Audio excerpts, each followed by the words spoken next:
হাসিনাকে নিয়ে ভারত খেলছেন। বাংলাদেশের সঙ্গে খেলছে, আমেরিকার সঙ্গে খেলছে এবং পুরো এই অঞ্চলের যে ভৌগোলিক আ রাজনীতি, জিওপলিটিক্স, এই জিওপলিটিক্সকে একেবারে উল্টিয়ে পাল্টিয়ে তছনছ করে দিচ্ছে।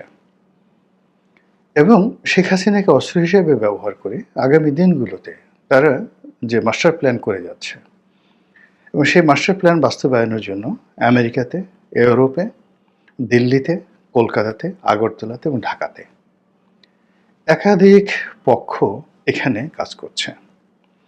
এবং আপনারা কি টের পাচ্ছেন যে বে অফ বেঙ্গল, আমাদের যে বে অফ বেঙ্গল, ক্রমশ এই মহান সম্পত্তিটি আল্লাহ কর্তৃক প্রদত্ত একটি নেয়ামত। এই বঙ্গোপসাগর আমাদের জন্য গলার কাটা হয়ে যাচ্ছে।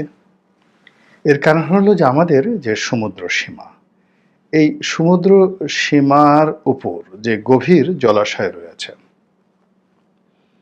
অর্থাৎ বঙ্গোপসাগরের আমাদের মহিষসোপানের পরে যে গভীরতা রয়েছে, এই গভীরতা পৃথিবীর সবচেয়ে গভীরতম যে সমুদ্র গিরিখাত, ম্যারিয়ানা ট্রেঞ্চ, এই তার চেয়েতেও গভীরতম। এই গভীরতার ফলে কি হচ্ছে, এই এলাকাকে কেন্দ্র করে যে সামরিক স্থাপনা নির্মাণ সম্ভব, যেটি প্রশান্ত মহাসাগর, আটলান্টিক মহাসাগর বা অন্য কোনো সাগরে সম্ভব নয়। ফলে এই বঙ্গোপসাগরের উপরে আমেরিকার এবং তার মিত্রদের ভীষণ রকম একটা নজর পড়েছে।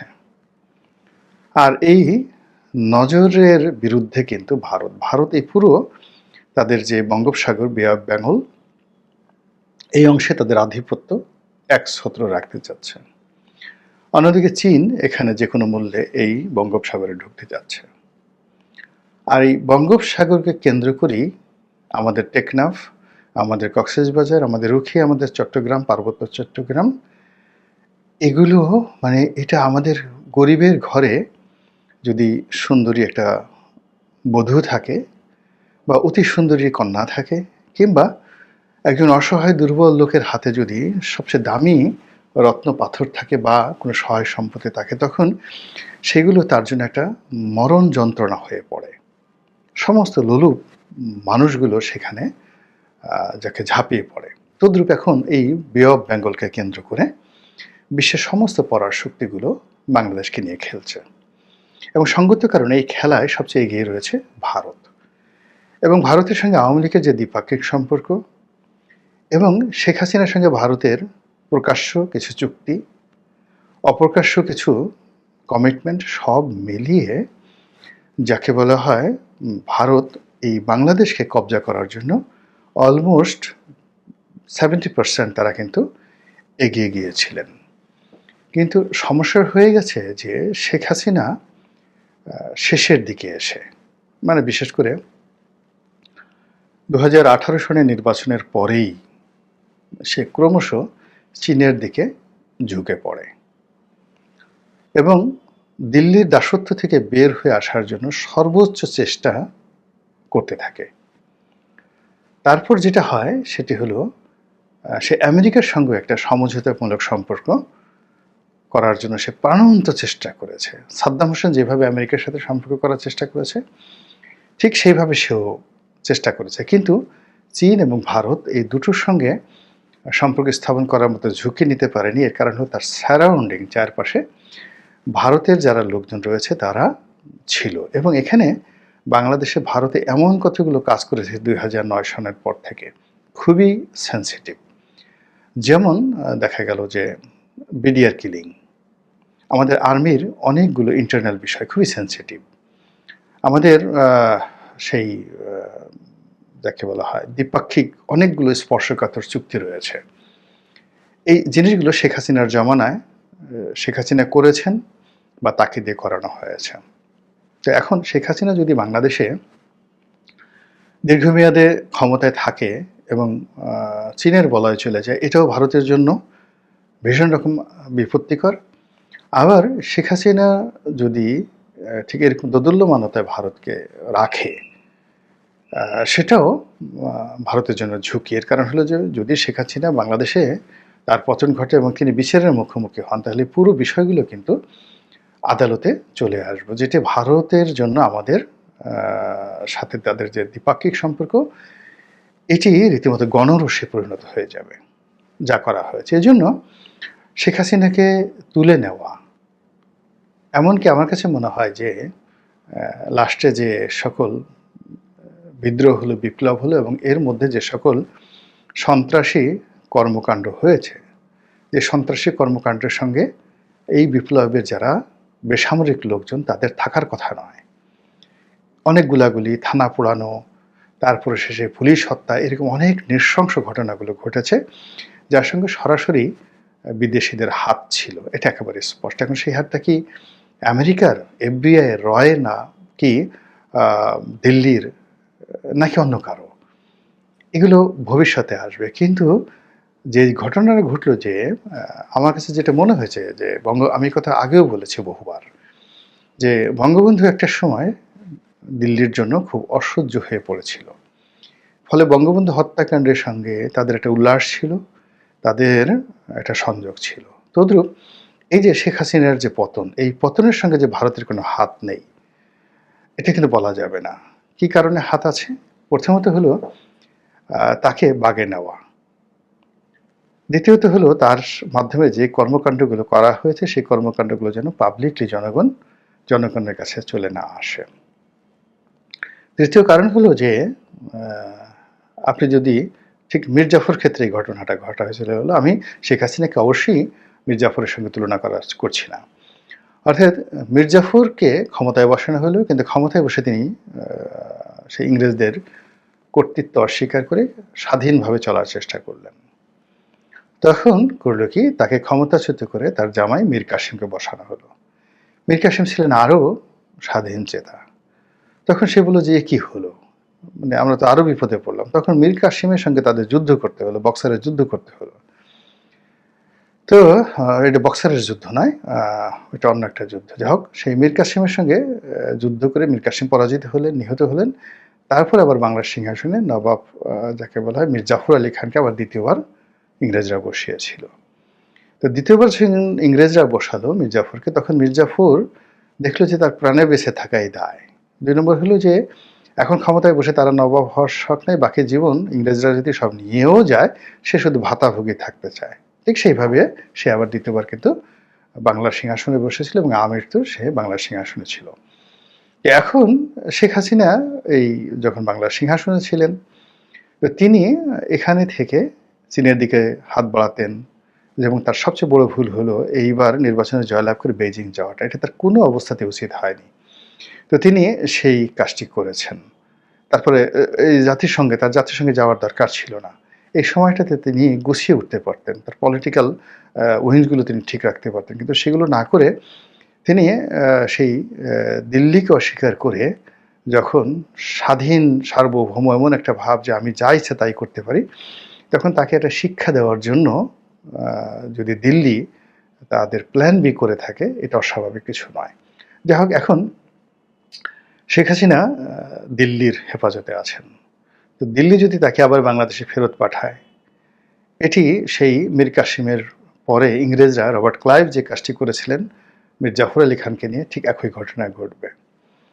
২ নম্বর হলো যে শেখ হাসিনা ধরেন কখনো তাকে পাঠানো হলো না, কিন্তু শেখ হাসিনার মাধ্যমে যে জিনিসগুলো করা হয়েছে সেই জিনিসগুলো এই বর্তমান সরকারের কাছ থেকে আদায় করার জন্য ভারত যদি চাপ দেয়, এই চাপ বর্তমান সরকার নিতে পারবে না।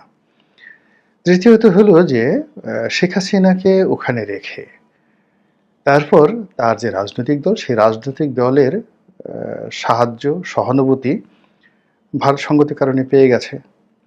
এবং যেহেতু সেখানে আছে, আওয়ামী লীগের একটা বিশাল নেতাকর্মীরা এখন ভারতে ছড়িয়ে পড়েছে, এবং আগামী কিছুদিন যদি এইভাবে চলতে থাকে তাহলে আরও অন্তত ১ থেকে ১.৫ লাখ আওয়ামী লীগের শীর্ষ পর্যায়ের নেতৃবৃন্দ রয়েছেন, তারা ভারতে চলে যাবেন।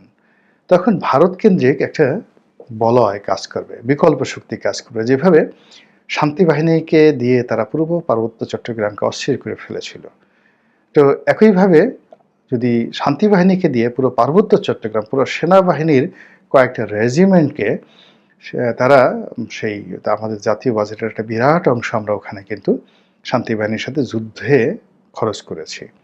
তো তারা যদি মাত্র হাজার খানেক শান্তি বাহিনীর সদস্যকে দিয়ে এই কাজ করতে পারে, তাহলে বাংলাদেশের কোটি কোটি আওয়ামী লীগের যারা নেতাকর্মী আছে তাদেরকে দিয়ে এই দিল্লি কি করতে পারে, এবং সেটাই কিন্তু তাদের প্ল্যান বি। এবং সেই প্ল্যান বি বাস্তবায়ন করার জন্য এখন দিল্লির যে মিডিয়াগুলো রয়েছে তারা কিন্তু প্রচার চালাচ্ছে। কি প্রচার চালাচ্ছে? একবার বলছে যে এই মুহূর্তে বাংলাদেশের সৈন্য সমাবেশ করা দরকার, বাংলাদেশ খুব বাড়াবাড়ি করছে। আর এক পক্ষে বলার চেষ্টা করছে বড় বড় মিলিটারি এক্সপার্ট ওখানে লেফটেন্যান্ট জেনারেল হয়েছেন, ফুল জেনারেল হয়েছেন, মেজর জেনারেল হয়েছেন, এবং গ্লোবাল পার্সপেক্টিভে তাদের যে সামরিক বিশ্লেষণ খুবই গুরুত্বপূর্ণ। তারা কাগজ কলম নিয়ে বসে একে ঝুঁকে দেখাতে চেষ্টা করছে যে এই মুহূর্তে মিলিটারি পয়েন্ট অফ ভিউ থেকে চট্টগ্রামকে আলাদা করে ভারতের অধিকারে নিয়ে যাওয়া, এটি যাকে বলা হয় ভারতের জন্য প্রথম অপশন। দ্বিতীয় অপশন হলো যে চট্টগ্রাম মায়ানমারের একটা কিছু অংশ, এগুলো নিয়ে যদি আলাদা একটা স্টেট করে দেওয়া হয় এবং তাদের সঙ্গে যদি একটা সেই যাকে বলা হয় করিডোর চুক্তি থাকে, সেই করিডোরের মাধ্যমে সেই তারা সেই তাদের পণ্য পরিবহন থেকে শুরু করার সব কিছু তারা করতে পারবে। তাহলে তারা দুটো অংশকে টার্গেট করেছে। একটা হলো শিলিগুড়ি করিডোর, আমাদের উত্তরবঙ্গ, উত্তরবঙ্গের আপনি দেখবেন যে একটা মাথা আছে ম্যাপে, সেই মাথার অংশটা তারা কেটে দিতে চাচ্ছে। আর চট্টগ্রাম এবং পার্বত্য চট্টগ্রাম, যেখানে ওই যে ফেনী নদীর ওখানে এসে যেটা চিকেন নেক বলা হয় বাংলাদেশের পার্টে, ফেনী চিকেন নেক, এই অংশটাকে তারা কেটে দিতে চাচ্ছে। এটা নিয়ে ভীষণ রকম প্রচার এবং প্রোপাগান্ডা চলছে ভারতে, যার কিছু অংশ যে বাংলাদেশে যারা দেখেন, আমরা দেখার সাথে সাথে ঘুম হারাম হয়ে যায়। তো এই যে ভারত যে প্ল্যান বি শেখ হাসিনাকে হাতে রেখে আওয়ামী লীগকে নিয়ে বাংলাদেশকে নিয়ে যে করে যাচ্ছে অনবরত, তার বিরুদ্ধে আপনি, আমি, আমাদের সরকার, আমাদের জনগণ, আমরা আসলে কি করছি? আমরা কি তসবি টিপছি, সুবহানাল্লাহ আলহামদুলিল্লাহ বলছি, সবকিছু আল্লাহর উপর ছেড়ে দিয়ে বসে আছি, নাকি আমরা মনে করছি যে না কিছুই হবে না, আবাবিল পাখি এসে আমাদেরকে রক্ষা করবে? রাজনীতির সবচেয়ে বড় নির্মমতা হলো যে এখানে পার্মানেন্ট বন্ধু বলে কেউ নেই, আর পার্মানেন্ট শত্রু বলে কেউ নেই। এখানে শুধুমাত্র পার্মানেন্ট যে জিনিসটি সেটা হলো স্বার্থ। ভারতের যা স্বার্থ আছে সেই স্বার্থ অনুযায়ী তারা কাজ করবে, তারা শত্রু মিত্র চিন্তা করবে না। ২ নম্বরে যে জিনিসটি হলো সেটি হলো প্রতি ৫০ বছর পর সেই মানচিত্র পরিবর্তন হয়।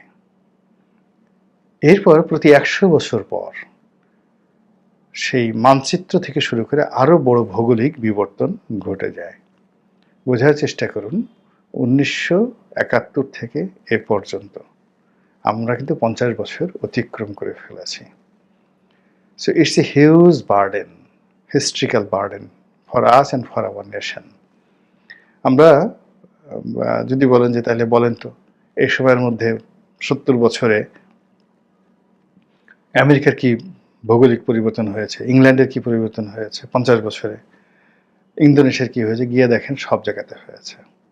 গত ৫০ বছরে মানে উইদিন 15 ইয়ার্সের মধ্যে আপনি ইংল্যান্ডে গিয়ে দেখেন সে আয়ারল্যান্ডে কি হয়েছে, ইউরোপে গিয়ে দেখেন সেই গত ৫০ বছরের মধ্যে কতবার কত মানচিত্র পরিবর্তন হয়ে গেছে। এই বাংলাদেশের মধ্যেই কিন্তু আমাদের বেশ কয়েকবার মানচিত্র পরিবর্তন হয়ে গেছে। স্বাধীনতার পরে এই ৩ বিঘা করিডোর নিয়ে কি হলো, কয়েকবার মানচিত্র কিন্তু পরিবর্তন হয়েছে। এরপর আমাদের যে তালপট্টি দ্বীপ, দক্ষিণ তালপট্টি দ্বীপ নিয়ে কি হয়েছে, এখন আবার সেন্ট মার্টিন নিয়ে কি হচ্ছে। তো এভরিডে মানে ছোট ছোট ঘটনায় কি একসময় বৃহৎ আকারে এটা রূপ